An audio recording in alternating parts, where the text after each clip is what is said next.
बात आज से 234 साल पुरानी है। साल था 1790। उत्तर प्रदेश के बाराबंकी के छोटे से गांव किंतूर में एक बालक का जन्म हुआ। नाम था सैयद अहमद मुसवी।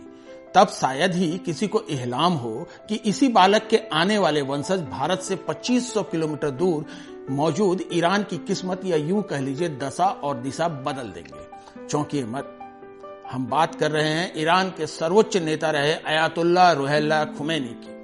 वो शख्स जिसने ईरान को न सिर्फ हमेशा के लिए बदल दिया बल्कि बिना उसकी मर्जी के इस मुल्क में पत्ता भी नहीं हिलता था। यूपी के बाराबंकी में जन्मे जिस बालक की बात हमने शुरू में की थी वो इन्हीं रुहुल्लाह खुमैनी के दादा थे। नमस्कार, मैं हूं आपका होस्ट रविकांत ओझा और आप देख रहे हैं एनडीटीवी इतिहास। आज के एपिसोड में अब जानेंगे खुमैनी परिवार की कहानी।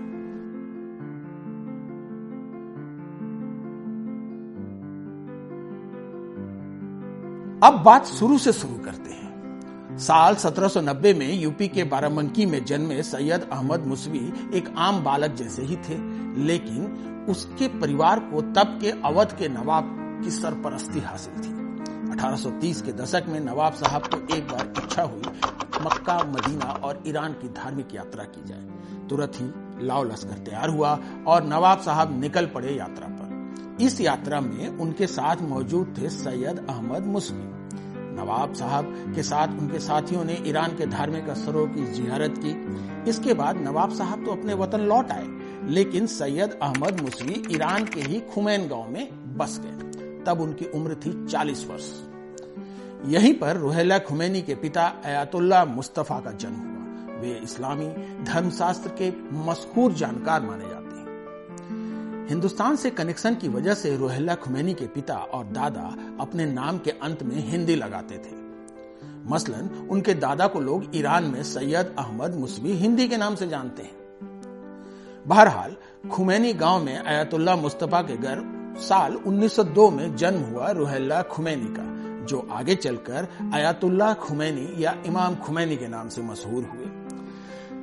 लेकिन भारत के बेटे के इस पोते का सफर बेहद मुश्किल भरा रहा है।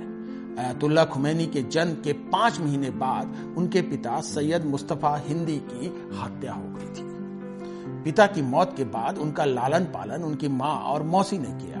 अयातुल्लाह ने बड़े भाई मुर्तजा की देखरेख में इस्लामी शिक्षा ग्रहण की। ईरान के अराक और कोम शहर स्थित इस्लामी शिक्षा केंद्रों में पढ़ते पढ़ाते उनके मन में अपने मुल्क की शहंशाही शासन प्रणाली के प्रति गुस्सा पनपने लगा। तब ईरान पर पहलवी सल्तनत का राज था। अयातुल्लाह के तेवर जब और उग्र होने लगे तो उन्हें ईरान की जनता का भी पुरजोर समर्थन मिला, जिसके बाद घबराए शहंशाह ने अयातुल्लाह को देश निकाला दे दिया। इसके बाद तुर्की, इराक और फ्रांस में निष्कासन के दौरान भी अयातुल्लाह खुमैनी का ईरानी पहलवी शासन का विरोध जारी रहा। यहीं पर उनका भारत कनेक्शन एक बार फिर सामने आया। तब के ईरान के शासक मोहम्मद रजा पहलवी ने उन्हें भारतीय मुल्ला कहकर संबोधित किया। दरअसल ईरान की मशहूर क्रांति जब भड़की तो उसके पीछे यह भी एक वजह थी। हुआ यूं कि 7 जनवरी 1978 को ईरान के इत्तेलात अखबार में शाह केसरी पर एक खबर छपी, जिसमें अयातुल्लाह को भारतीय मुल्ला और ब्रितानी भारतीय उपनिवेश का मोहरा करार दिया गया। इसी बात ने आग में घी का काम किया और ईरानी क्रांति भड़क उठी। मुल्क में दमन चक्र चला, लेकिन जनता नहीं झुकी और सड़कों को ही अपना घर बना लिया।